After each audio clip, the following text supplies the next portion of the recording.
Hello and welcome to this week's Q&A. I'm your host, Mod Kieren, and I'm happily joined by Mod Ash, Hello. Mod Ayiza, and our newest team member, Mod Goblin. Welcome to the stream. Cheers. So first of all, how's everyone doing? We'll start with you, Ash. Loving being back in the office where there's air conditioning. I bet. How are you, Ayiza? Pretty good, thank you, yeah. Although I'm rather ghoulish looking today. I'm very tired. I stayed up far too late with Mod Goblin playing some games to the early hours of this morning. But other than that, pretty good. It's my last day of work this week, so I got tomorrow off. Looking forward to a nice weekend. Very nice. And how are you, Goblin? How are you feeling about your first time being on stream? Oh, not bad. A little bit nervous, but I can't complain. I don't know. It's been a cozy week so far. Excited to just chat a little bit. Put my face out there. Oh my god. It's a strong start. Feeling good. More on edge than ever. Thanks, Woody. All right, let's get to some announcements quickly then. Firstly, if you type !game update, you can find out about this week's release, where we introduced the 2022 Pride event. Full of dazzling colours, you can start the event by talking to Gilbert. He's located southeast of Barbarian Village. And directly after this stream, there will be a community event going on in-game. We know that not everyone is able to attend Pride marches in person, but you can still celebrate here in Gillinor by taking part in our very first official Old School Pride March. !Pride to find out more. That will be happening directly after the end of the Q&A. If you missed last week's stream, we discussed a whole range of different topics, from small quality of life suggestions to the future of restricted pools and dungeons in Old School RuneScape. You can find a transcript with !transcript. And if you do want to follow our newest JMod on Twitter, !new mod. You can find Mod Goblin on Twitter. And as with every new member of the team, we've, for some reason, put them through a gauntlet of questions as they join the stream to introduce yourself. So, Mod Goblin, tell us more about yourself. Who are you? What do you do? Why is your tone like that? It's fine. I'm a Goblin or Ben. I'm easy either way. I work in community management, so I work with Ayiza, Sani, Light. Most of my days kind of spent, I guess, just filling in, whether that's like collating feedback, liaising with the devs to try and make sure that we're like representing the players at every stage of what we do. Kind of a bit more specifically, I'm working a lot behind the scenes on some creator-focused projects, things like the weekly recap that we started doing again recently, and hopefully a couple more projects that should see the light of day soon. But yeah, that's most of what my day today is. Exciting. And so what is your experience with Old School before you came and joined Jacket? I've played since like 2004, 2005. I was lying about my age either way. I can't remember what time specifically. About like 2/3 of my life I've probably played RuneScape. A bit of an off and on relationship, as I'm sure most of us had, with things like EOC back in the day or free trade removal, etc. But like more recently, I've played pretty consistently since 2013. A lot of my time at the moment is spent on Iron Men. I've got a group Iron on the go, my main Iron. I've got a Zerker, I've got 2 Pures. So a little bit of PvP. I'm not very good, but I have fun. And then, yeah, I don't know. I played a lot, I still play a lot. Big fan of all kinds of parts of the game, especially like early and mid-game routing and a little bit of efficiency-scape kind of stuff. Awesome. Well, out of all of those, what would you say is your favorite thing about the game? I don't know if I have like a favorite piece of... I think what I enjoy the most about Old School, I think, is that compared to a lot of other MMOs, I think it's probably like among the most content-rich in terms of there's something for every level of activity. A lot of other MMOs, you can only really progress one way or another. Like, you're a little bit limited in how you can properly like progress towards goals. In Old School, I like that because the game is just built off a borrowed power system, you're never like necessarily wasting time. Like you're always making some kind of progress. So that would be my favorite thing. Probably is just that there's so much. There are so many things. It's like constant satisfaction. Every level up, every quest completion, whatever it is, always feels amazing. Yeah, legit. And on the flip side, least favorite thing. What do you hate? What an excellent question. I don't really know. If I had to pick, probably mining. Outside of volcanic mine, I just hate the skill. Getting a twisted bow and an Iron Man and not having amethyst, and then being sat at 90. I don't know. I just hate mining. Remove mining. That's all I've got. Fair enough. And as you probably know, we always ask these questions too. If you could add anything without a pull, what would it be? Bear with me. I'll say Demonheim, but not Dungeoneering. I think, like, thematically, and with the kind of elements that Demonheim had, it could make for a really interesting kind of, like, mid-level piece of group content, or, like, a mid-level raid that actually draws on, like, all of the skills, which, like, Chambers, I think, sort of explores a little bit, and then Tob did away with. So I think, I don't know, like, group content in the mid-game, because it's really difficult to get friends to jump into the game and be like, play 400 hours, and then we can do something fun together. So I don't know, I think, like, Demonheim thematically, to do something with groups in the mid-game would be cool content. Or the safer answer would be Anti-Hunter. It's not as creative, but just, yeah, big fan. And if you could remove one thing without a pull, is it going to be mining or something else? No, construction. I don't dislike it, but the POH, I love it, but at the same time, I hate it. It does everything. I hate that I spend like 15 to 30 minutes doing anything, then I'm back in my gaff, I'm drinking the purple juice, and then I'm back within 6 tiles of... I don't know, it's busted. I think the game would be a little bit more interesting in terms of decision-making without it, maybe. A bit, I don't know, maybe a bit spicy, but also it's just not fun to train. It's not interesting to train. May I ask, why are you called Goblin?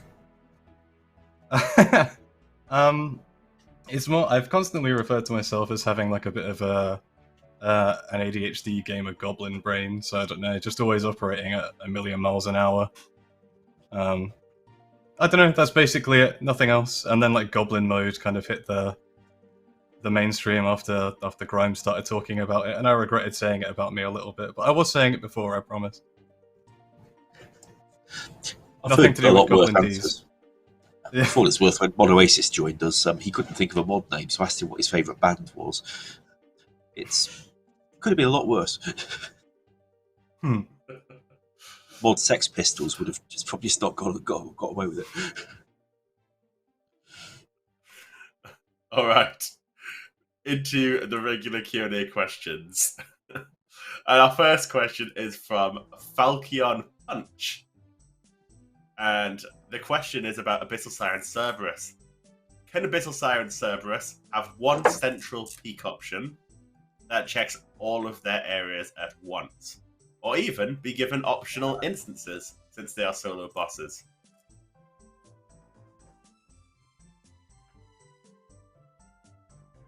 The peak option, definitely we could do that, and it'd be rather good qual. The personal instances should be fine for Cerberus. Honestly, I'd prefer that over the way the map's done at the moment anyway, because you go 3 different directions, they all lead to identical rooms facing the same way. So I'd totally support that, maybe even instead. Anyway, yeah, no need to remove what's there. The Sire, a bit more problematic, because it spawns quite a lot of NPCs in a fight.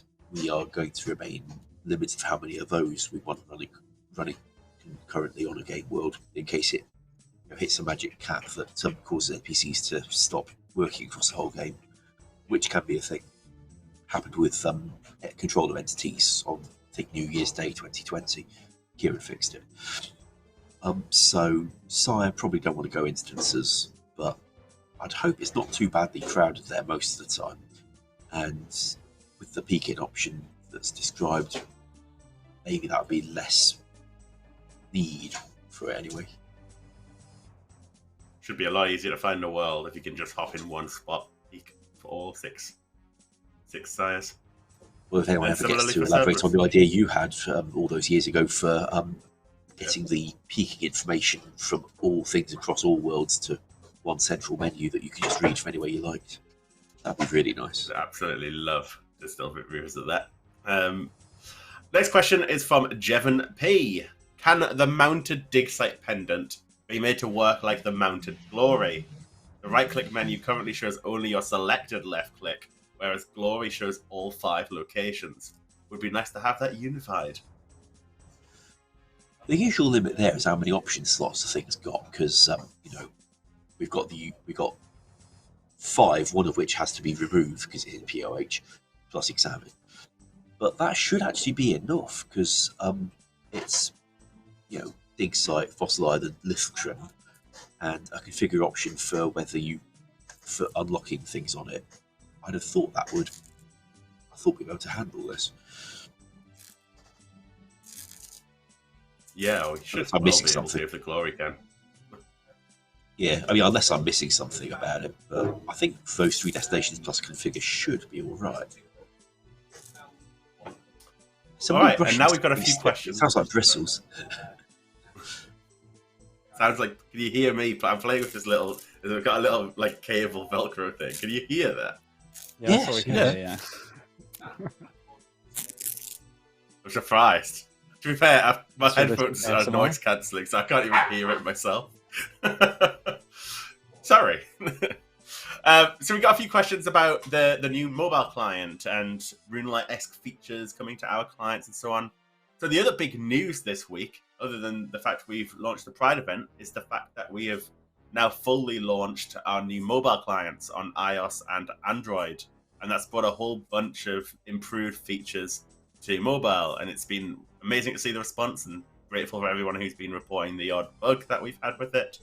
But overall, we're all over the moon. So there's some questions relating to that. So we got a question from StayLoose69.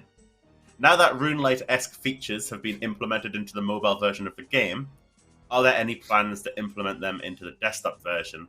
Well, straightforward answer really is yes. We already have a desktop client that is the same as the mobile client, at least underneath.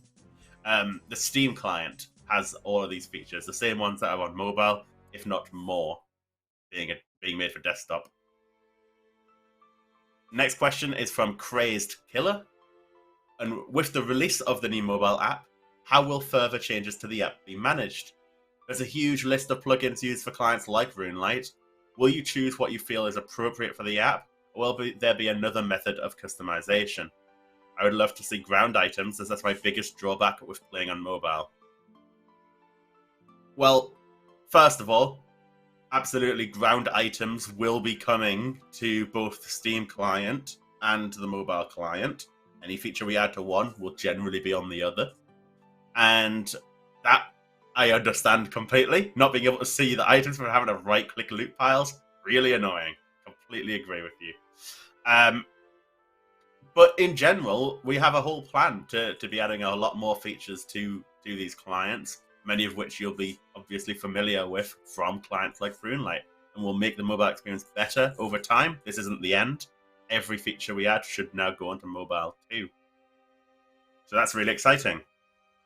There'll be more drops of features coming in the near future, for sure. We have another question from StayLoose69, which I think that's a repeat. Wait, that's the same question. That's my bad. I copy pasted. We got a question from Reddit user. Now, what I'm curious is there a person called Reddit user, or was this name deemed unacceptable to say on the Q&A? Somewhere in between, possibly. Who knows? They've got a question. With the recent update bringing so much needed qual to the mobile client, I'm curious to hear where the developers stand on integrating a feature similar to the menu entry swapper plugin on RuneLite. Well, much like the ground items and a bunch of the other features like the tile highlighting and so on that you've already seen, we are absolutely looking to see what we can do with menu entry swapping as well, because much like those features, also important for our clients, and we would very much like to bring those to the table for you. We don't know exactly when or exactly how we'll implement it just yet, but certainly all these things will be coming with all the toggles and settings you'd really want. Sorry, Ash, did you want to to chime in? I don't know if you're doing this intentionally. Or you're actually muted. No, I was very happy with that answer. I thought I was a little alarmed at the thought that Reddit user might actually have been somebody's name. Like, how much do you have to like Reddit to name your kid that?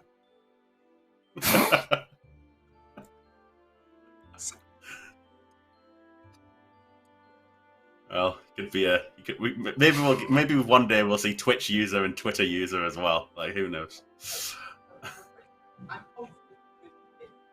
The next question is from Divine Insanity Revenge. Does the team ever plan to collate all of the areas of the games with counters, kill counts, timers, etc. into one menu? I would love to see these get some TLC and be trackable without having to run to a heap of different game areas to create screenshots. That was originally the plan for the Achievement Gallery's big book of random stuff.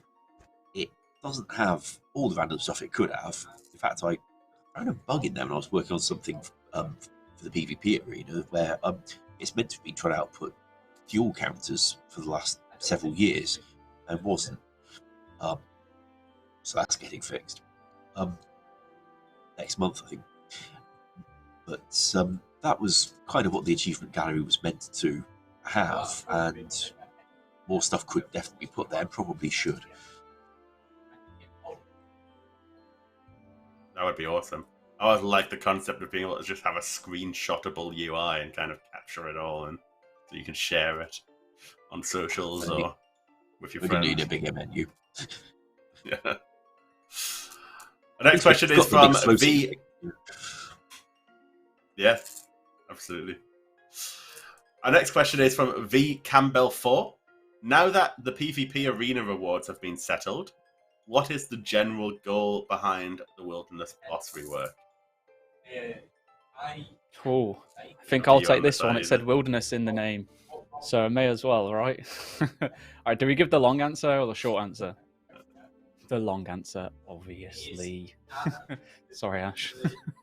Okay, so we actually talked about this a few weeks back, which is why I'm so willing to take it on. And basically, as long as the dogs stay quiet, I'll run you through what we deemed as kind of like, initially at least, our acceptance criteria on how we're going to approach the Wilderness boss rework. So first and foremost, we're going to essentially look to mechanically update and rebalance the bosses to remove save spotting as the meta.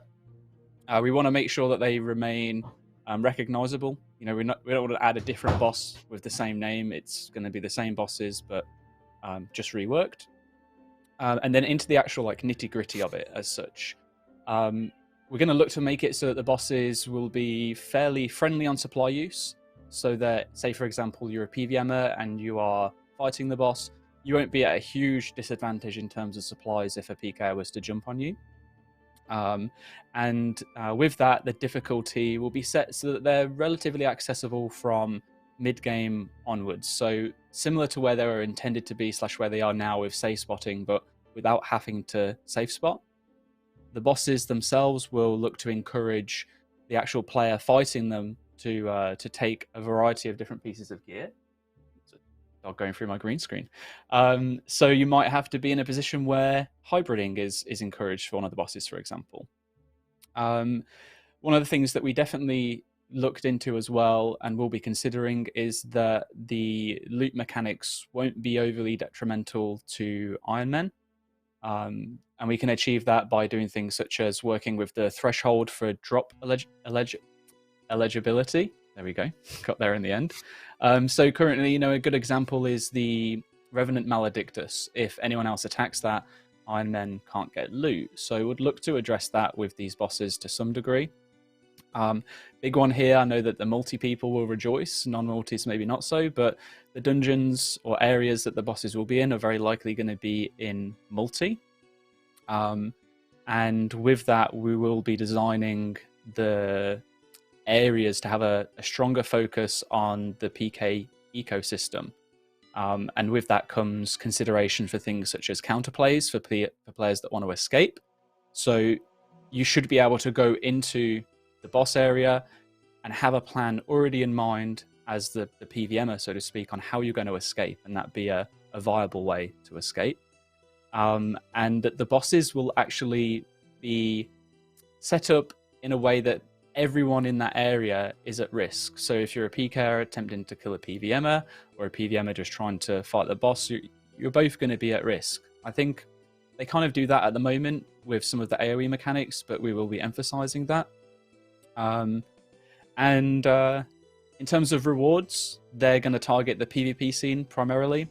So we don't want there to be an incentive for non-PvPers to have to go and get the rewards from there. It'll be more of a case of, if you want to get them, it's to make money and to sell them, as opposed to needing them to be used outside of PvP instances. And they'll be balanced reward-wise in comparison to other PVM options. But we're going to be very careful to make sure that the loot tables don't feel artificial, especially when it comes to, you know, like supply drops and stuff like that. And then lastly, we kind of talked about, and I've mentioned it a few times already, as part of the rework, we'll be looking to offer the Dragon Pickaxe outside of the Wilderness.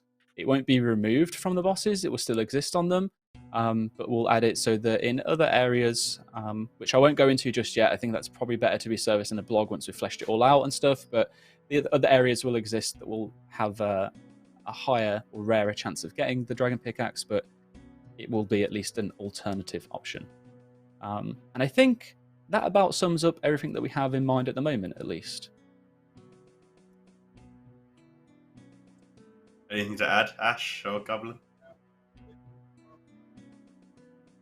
No, I don't think so. Just to like point out as well, because I know the first time we mentioned that we'd be providing an alternative for the D-pick, is that the premise of taking any unique and giving an alternative obviously means its value will go down a little bit, and it's important for us to like stress that any changes like that will also be balanced around the rest of the drop table being made better, so that the profit incentive is still there without there being a unique incentive for people that don't care about the content. I.e., it should be good enough that you want to go there, get money, even if you die it's been worthwhile, and then if you don't want to go there, you know, you can go somewhere else and get your D-pick. And it should still be better for the kind of the food chain and the Wilderness, because the rewards are better than now. That's all.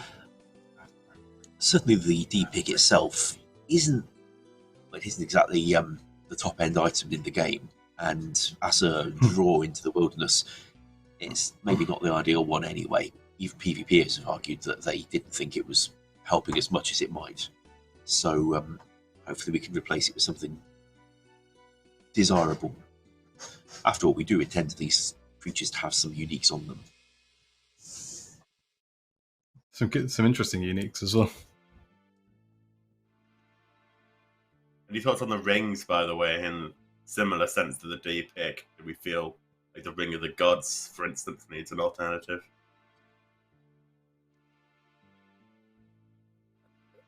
Me personally, I would just say that if there's anything that has a use outside of PvP and it's obtainable within the Wilderness, I would much rather that we were in a situation where they had alternate options outside of the Wilderness, even if that just simply means that we can get over the hurdle of the kind of like argument of feeling like you have to go in there to obtain them, because then we can really just like focus on content for people that do genuinely want to go in there, as opposed to feeling like they have to fill out collection log slots or to get items that would help them for a certain piece of content. I think the rings are relatively niche, but if that's something that we can do that's relatively easy and it's not going to cause a huge amount of issue, then it just seems like an overall win for both sides, you know, for those that are for PvP and those that are against it. So I would rather that we just did that, honestly, for all items.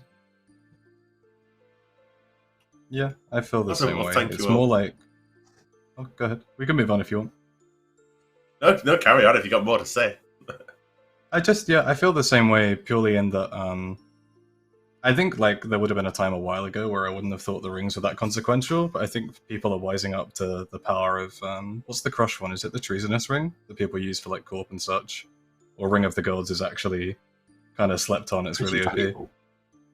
Yeah, And I just think, again, to reiterate that, like, because I saw a little bit of negativity in the chat, like, say, Psych or whatever, that, like, again, if we provide alternatives for the rings, the bosses will be even more incentivized anyway, because the profit incentive will be better.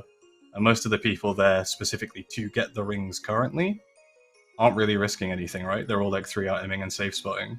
So it's more like profit incentive, encourage people to actually risk and want to be there, and then it's literally better for everybody. I don't know. I think it's just important to stress how important it is to ameliorate the relationship between like the PvPers and the non-PvPers when it comes to the ecosystem. And we can move towards making it better for everybody. It just takes a little bit of time.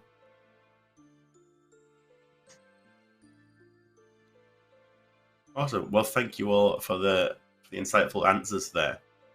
Next question from Mr. Hokkaido1. Why was the exit to the Rev Caves moved even farther from the entrance? I can go. Yeah, go on. You go. I'll follow on. Since No, go ahead. I think this could be like a Spider-Man meme at this point.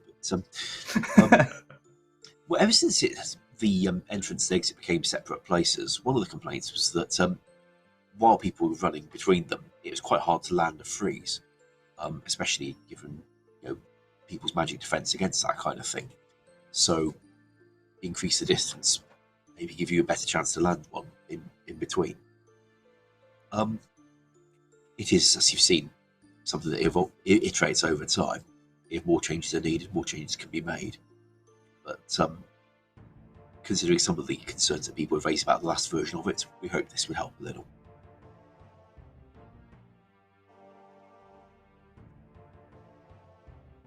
Over to you. What are your thoughts, Goblin? Yeah, the first change that happened was kind of like the first week that I got here, and I think we just saw a lot of complaints about essentially that even if it's good to escape with, it's not particularly enjoyable to just like click on the entrance, click on the exit, click on the entrance, click on the exit. And by moving them further apart, you kind of incentivize people to maybe make some different decisions when they're escaping. I don't think it's particularly like majorly skewed the balance in favor of either part of that particular interaction, but I think it's like a little bit less frustrating as a PKer and maybe feels better as a PVMer to properly juke somebody out rather than just, this kind of Scooby-Doo running through the doors over and over and over again.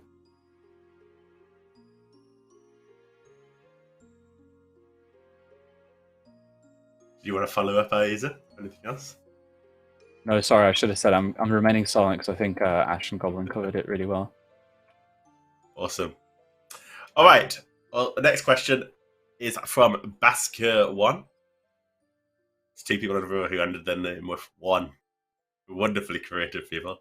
Gaining wines of Zamorak by planting the grapes, harvesting them with the blessing, and finally making them with jugs of water is a great addition to the Iron Man way. But the fail rate is way too high and really demotivating.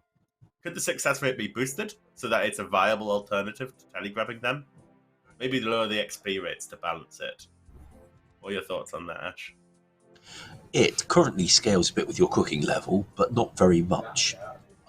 If we were to do this, I would like to do that by adjusting how it skews with your cooking level. So rather than being this kind of increase, it becomes like that kind of increase. And that would address the success rate. We should work out what kind of XP rates could arise from this.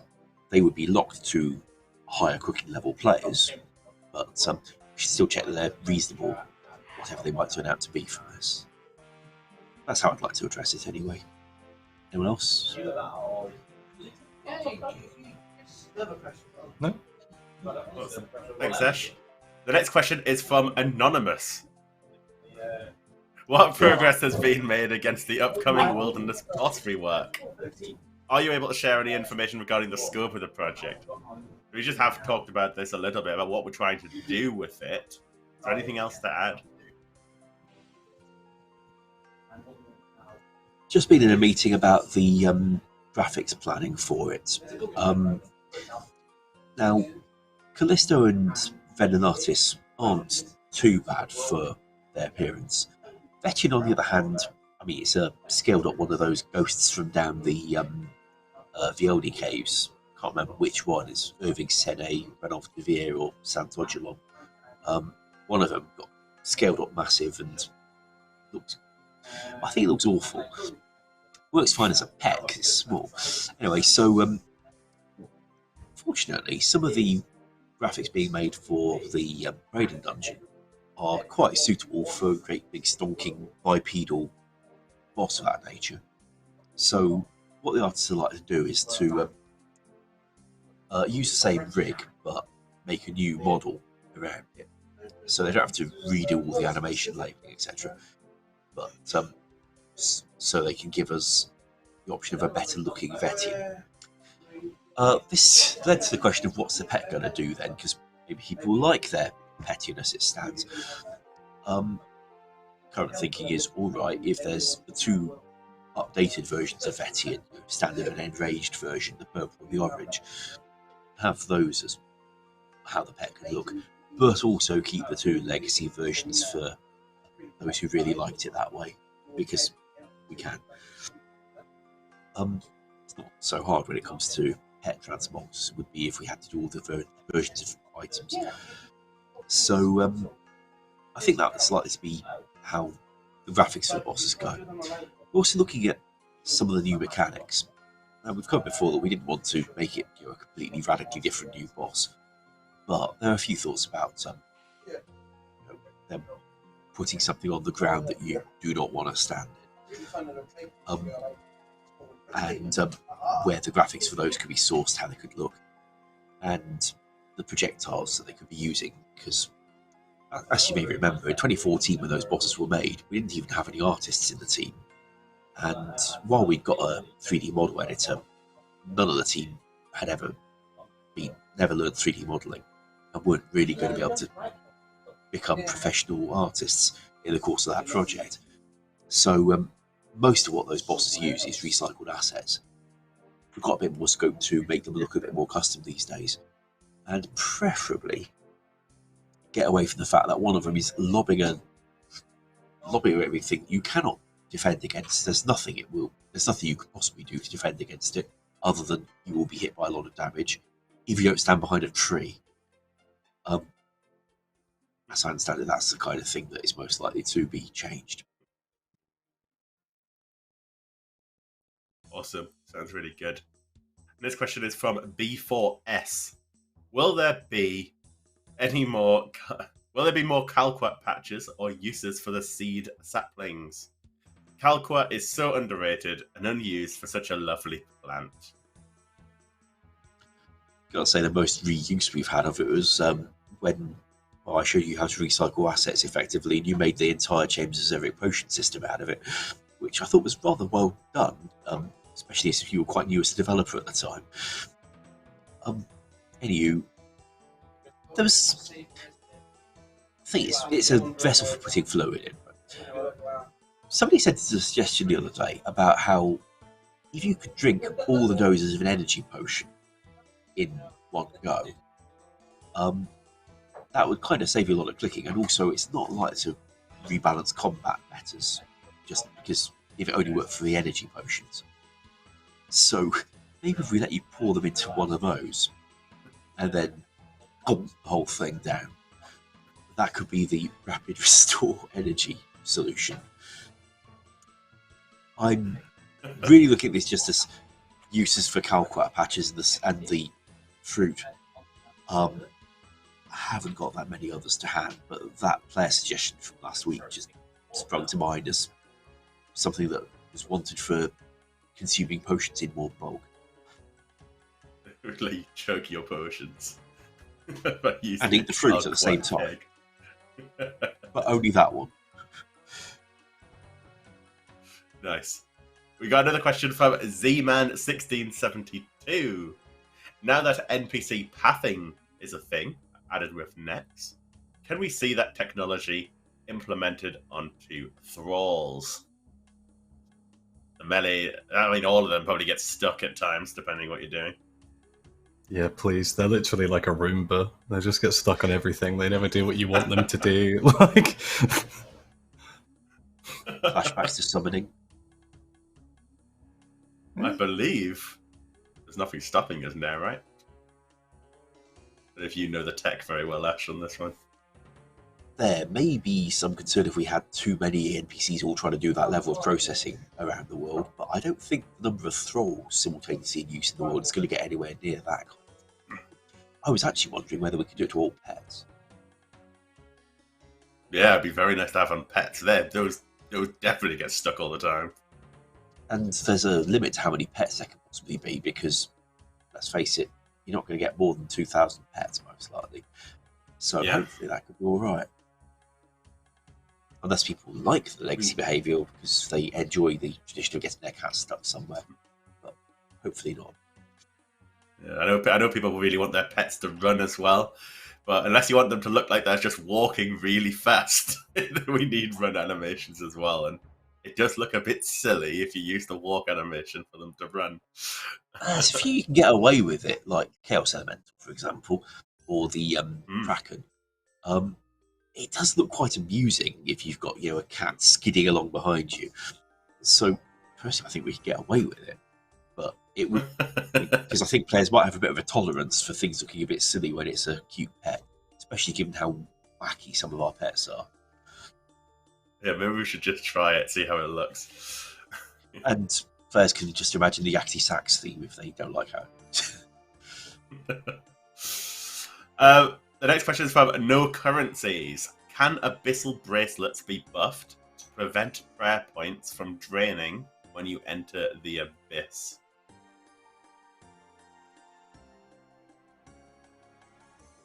What I do they feel even like do? They stop you being skulled. Snap. Fair enough. They could do this also. It's not likely to become OP. Well, saves you a prayer potion or so for if you want to do some trading in there. Yeah, I think they're just a Yeah, it bit seems useless pretty at the harmless. moment. Yeah, back in about Just- 2009, I think they were given a special use, renamed as Forinthry bracelets, and given a special use in the Rev Caves. Maybe 2011. Partly to give them a use. It sounds like something nice to just add into a qual poll whenever the next one of those comes around. I know that Mod Light had been asking for suggestions on Twitter last week, I think it was, perhaps. So, Finding there's one of those suggestions coming ain't soon. hard. The tricky bit is that Old 76 still has quite a few things that ain't ready yet. Yeah. And some of them are not tiny to produce, like the party room for your clan halls. I don't know if they've seen how we pulled off the Chambers of Zerek shared storage, but it was non-trivial. And I think some poor bug is going to try and do that for the clan hall. I look forward to seeing the look on their face.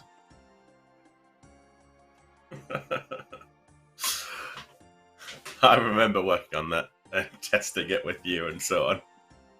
Absolutely, Worked. absolutely phenomenal how quickly you did that as well. Well, it was a quiet weekend. It's absolutely a key feature for Chambers of Zerek now. So. All right, the next question. The Brophy. Can we please look to extend the 5-minute AFK logout timer? For many, that feels far too short. What are your thoughts, Goblin, on this? I'm qualified to say we could look at it. I don't know enough about the tech or the impact it could have on server stability to say whether or not we could. That's probably more Ash's, but we've definitely seen a lot of... I guess we've seen a lot of people asking for Neverlog, given the recent stance that we've taken on third-party clients. While we probably wouldn't be keen necessarily on full endorsing Neverlog as like a Runelight plugin hub offering, I think an approach that might include rethinking the current idle timer is a good one if it's something that players want, and it feels like players do want it. It comes up quite a lot. It's probably one of the more common feedback posts since we put those new guidelines out.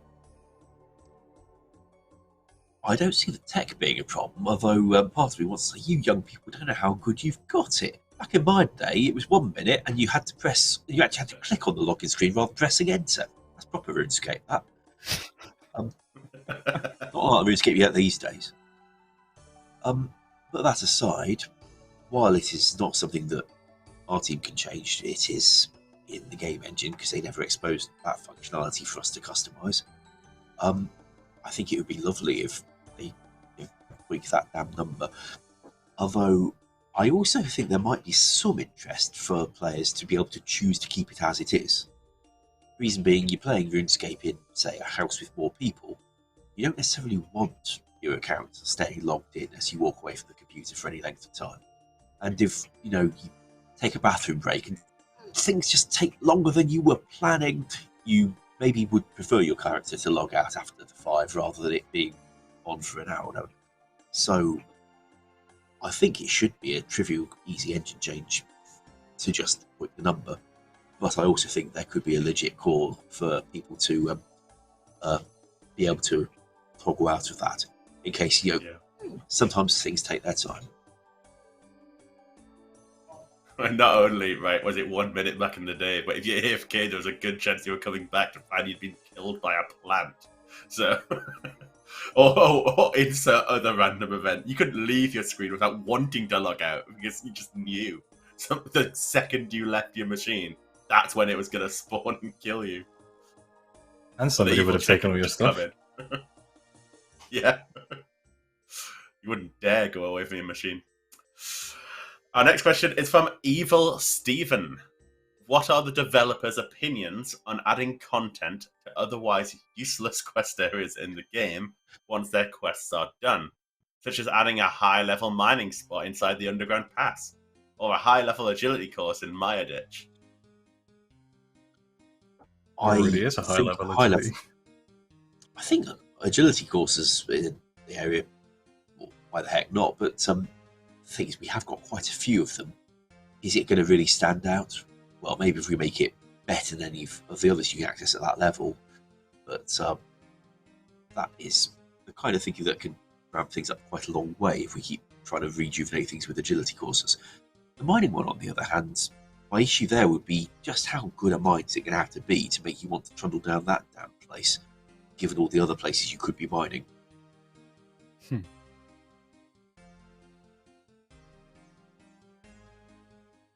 I do think there's a lot of dead quest areas.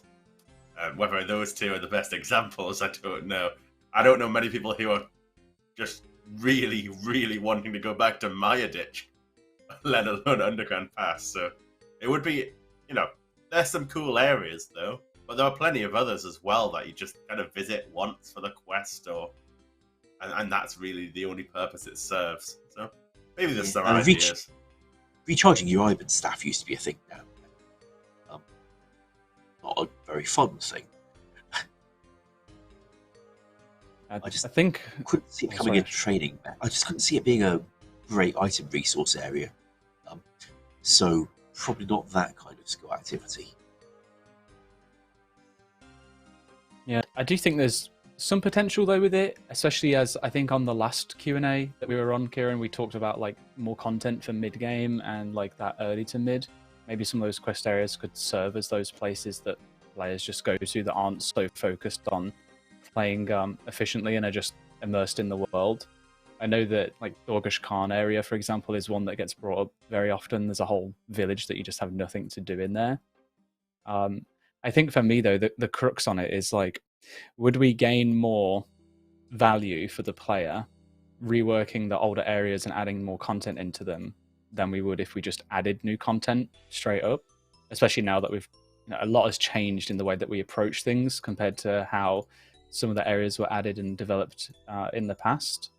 So I mean, I would love to turn around and just focus on the older content. It's just realistically, would that happen over adding in something new on this kind of scale that it would need to be beneficial? I'm not sure. Well, also, when working on old content, there's different ways one can work on it. Adding a thing to make people want to go through Dorgesh Khan occasionally would take a pretty substantial investment to make a piece of content there that was going to be worth visiting more than just popping to the Bone Guy or buying more teleport spheres from Oldak. Whereas, take Trouble Brewing springs to mind. There's quite a lot of scope there to make it more desirable without having to make such big changes. I mean, sure, it's pretty darn dead, But if we were able to give it some rewards worth having, like stuff worth having, maybe, if it could guarantee you mature ale and buff the quantity, that's quite a big improvement over what it currently does, which I think is not very much. And there's a lot of usability stuff in that minigame as well. And ideally, it would be good if we could give players something to do in there that means they're not just going to walk around in circles for 20 damn minutes waiting for the game to end so they can get their reward points, tick off the diary, and that's about it. So, if we're going to work on old content, I'd actually like to see us work on that sort of old content where there's more obvious potential to build on. The problem with Doggish Khan is it's lovely scenery, but it doesn't have the foundations that are just one step away from interesting gameplay. Some of the older minigames feel like they have much more so. Or there's always the idea for the ultimate lander on pest control, which takes you to a different island where there's a boss as well as the other stuff. Always like that idea. Also, I do I'd think love to see the there's Rock room for Museum both. get that use for the rare fossils one day, the one that Maz sort of designed a long time ago, but designed such an extreme boss that we were never really going to get the graphical assets to do that. If it could even be done at all over the multiple vertical levels. Damn cool idea, though. Yeah, I would love to do something there.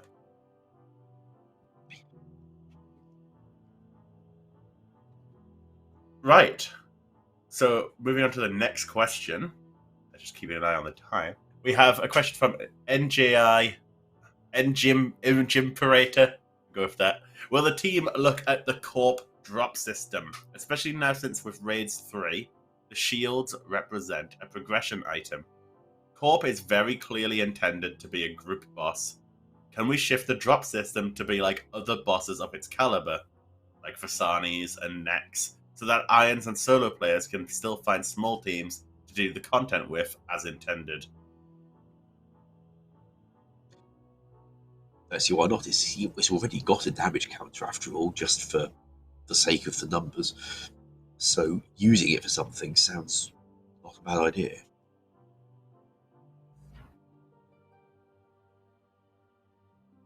I think it's a controversial one. Because I know Yeah, I'm why we did torn. the system at Nex and did it the system at Nightmare.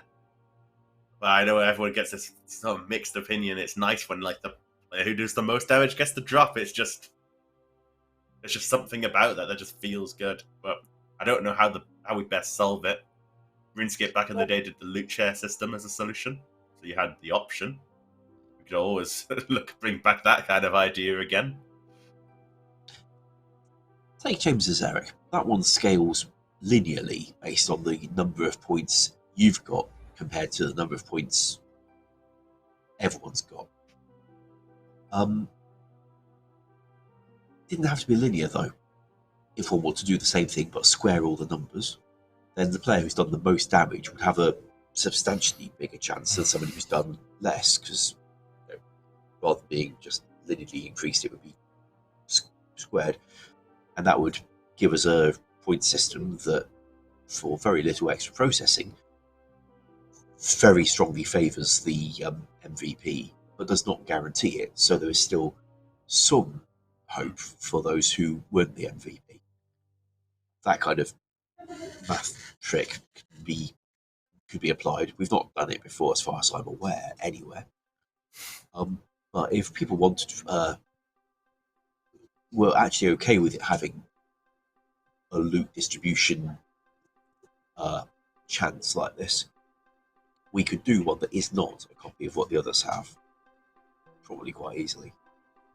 So I wouldn't rule it completely out unless people really want to stick with MVP always gets it, and there is no alternative to that even as an option for the group.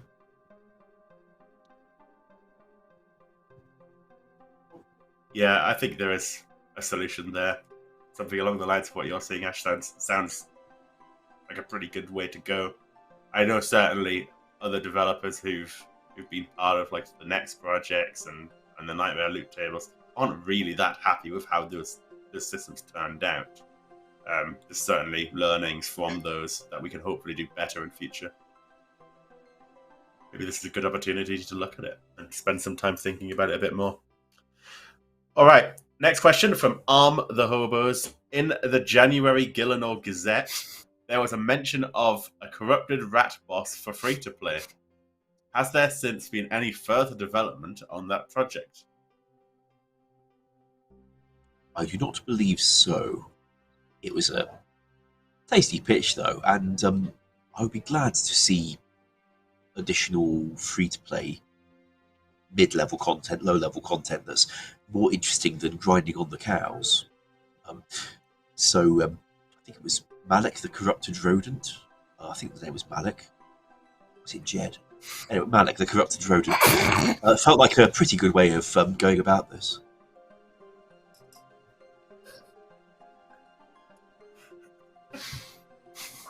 How do you follow on from that? I would love a free-to-play boss that isn't locked behind the key system and is open to teams. Right? I think that would be really cool. Because Obor and Briar Fighter, you grind giants for a long time, get a key, you fight it once. A more traditional boss encounter that you can fight in a group. It would be really cool. This could be it. And wonderful. Swiftly moving on. We got a question from Taz. Will the toggleable Blood Fury ever be pulled? It was brought up at a Q&A last year. It had lots of support from players and GMers at the time. I believe we discussed this fairly recently, right, Ash? It was in the player suggestions review meeting. It did not get accepted on that occasion, I think. I think it was expected that if players had that item and could toggle off whether it was doing that feature, it would be still so powerful the rest of the time that people would never want any other amulet in the game. Which, at least I think that was the reason given. I was a little surprised because, as I say, it comes up a lot as a player request. And apparently everyone who's ever discussed it on any of these streams has been cool with it too, probably including me at some point in the past. But for the moment, I think other ideas might be chosen over that one. Doesn't mean it's gone forever. Like, even if we said we will never do this, full well a year or so later, future devs might find a very strong reason why they should. You'll probably be able to suggest it to us too. So this isn't being ruled out forever, but I think for the moment it's not on the hope. It's not right on the horizon for the next poll. Sorry. Okay. And the next question is from Elephant Explorer. Would you be open to reworking the Shades of Morton coffin? It's currently one of the clunkiest items in the game to use. I think they're talking about all the fill and empty options being sort of sub-menus and such.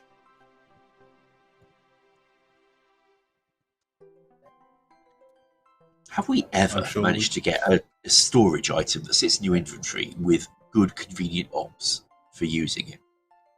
I mean, when we've tried to improve the usability of these things, we've gone with open and closed versions. It's already got that. I'm not sure we've yet got a good one.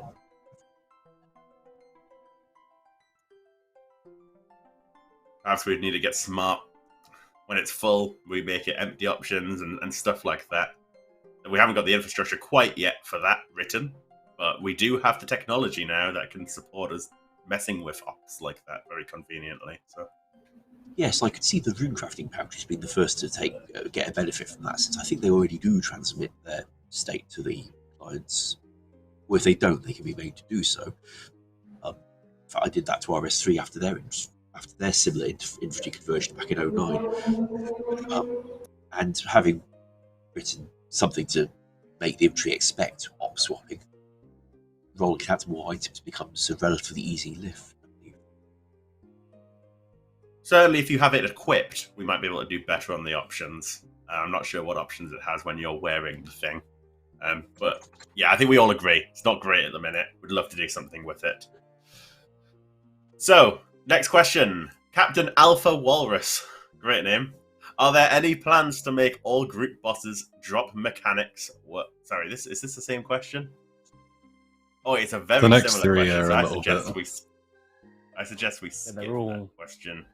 Or maybe if enough people send the same question, we're more likely to answer it. We should probably answer all of them the same way, just to treat them fairly. We got a question from Danit Hugh.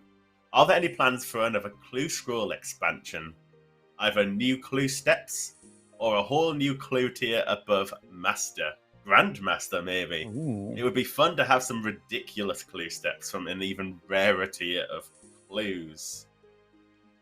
What is ridiculous in a clue step compared to some of the random shit you currently have to do to make a dude in a purple dress turn up and talk crap at you?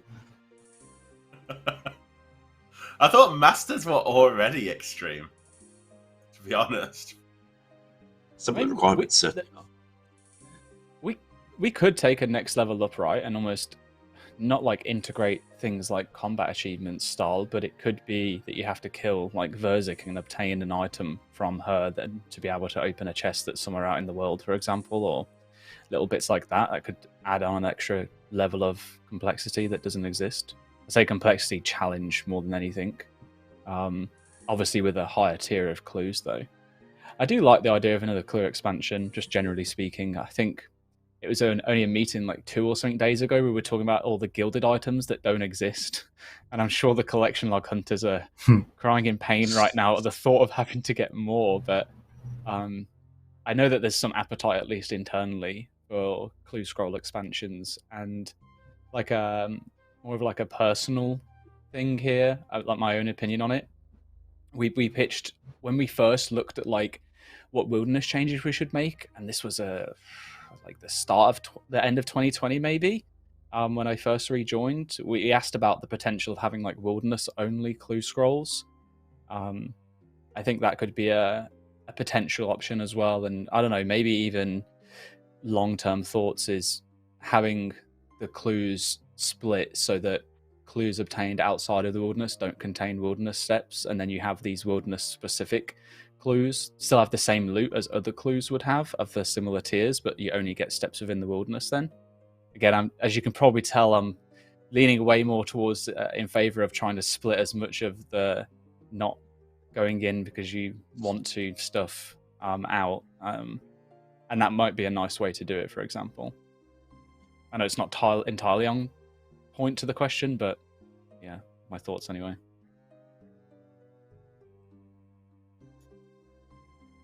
It'd be I wouldn't nice be to fix opposed. the infrastructure behind the clue scrolls, like elites working differently with the challenges and stuff. I think Mod Tide was quite keen to have a go at that, but was not able to fit it into the project he had at the time, because even if he could do the dev work, the QA team wouldn't have been available to test it at that point, and it would have then got in the way of launching what was being worked on for Clue Scrolls that year. Yeah, I would be glad to get that sorted. Yeah. What were your thoughts, Goblin? Just, I wouldn't be, I don't know, I think it would be cool if there was a way to do like a Grandmaster tier without it feeling inauthentic, I guess. I don't know, like maybe even excuses for people to run back like a combat achievement task or something like that. Or like some of the weird niche stuff that you get from achievement diaries, I'm not sure. I think it would be difficult to do because a lot of the like item requirements for things like Phalo clues already get pretty extreme anyway. Short of asking for something like full Torma and full Torva, hello, and a scythe, I don't really know how much further you can push the ceiling. But also, yeah, I think Worldy clues would be cool too. I just feel like they'd have to be better than their kind of like tiered equivalent to be worth doing. And again, I don't know, maybe some kind of system where you can see if somebody's holding a Worldy clue, so they sort of become a target would be kind of cool. But again, I don't know, just ways to make it like worth people's time doing it rather than risking and then just getting, you know, like 3 purple sweets, 12 lobsters, and a room plate skirt or something, which isn't, it's not that great, is it? The other key thing I'd love to solve with clues is the cosmetics not being worth very much. So. Do we need to wrap this up pretty quick now? Because I think you've got some announcements, and then there's an event. Yes, indeed, that is the last question, and we'll quickly take a look at the user-generated content before we wrap up. And following the Q&A, the Pride March will be taking place. So first up, we have this OSRS custom mechanical keyboard by Septum151. I was joking when we saw it earlier. If you press, there's it's the Ice Barrage key hooked up to an AHK script. Like, it makes sense, but Well, let's it's hope cool, not. though. It's a really cool keyboard, though. Really cool. Bit too small for me. I like a It is. really big keyboard. But these are very popular at the moment, aren't they? The microform ones.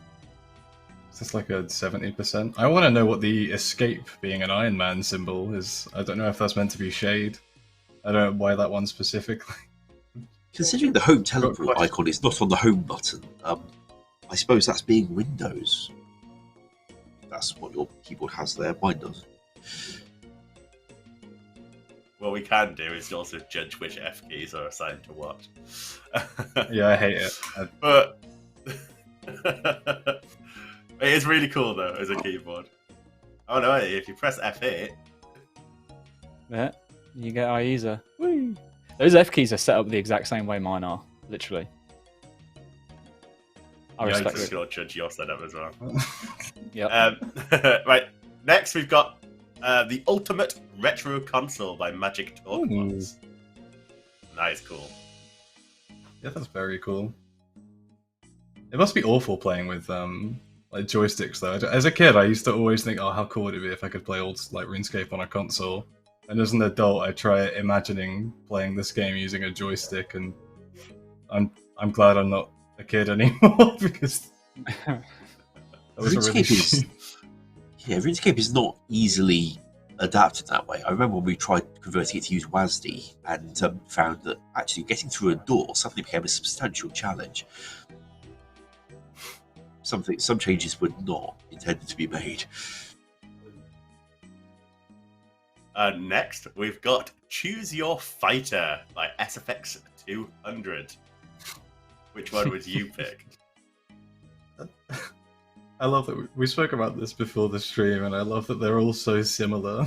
Like, Also, like every similarly friend brilliant.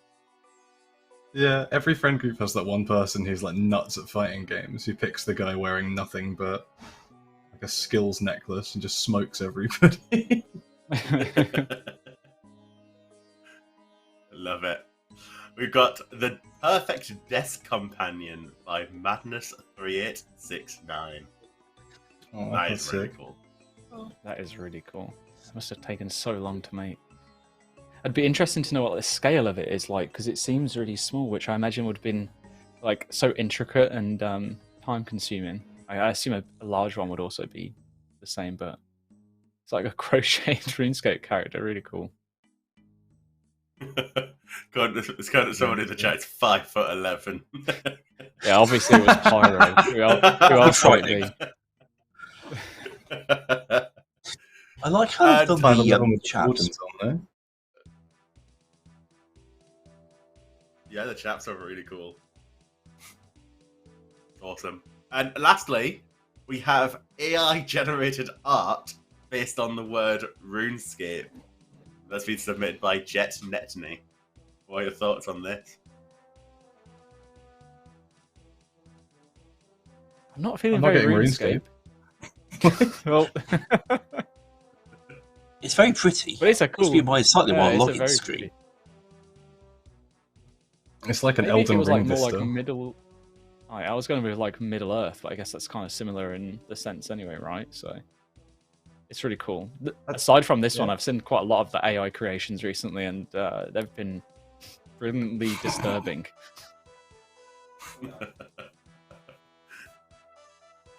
All right. Well, that is the last one, and so I'd like to thank you all for joining me on this Q&A. That is it for the stream. But remember that the very first Old School Pride March is about to start right now. World 500 is where the main world.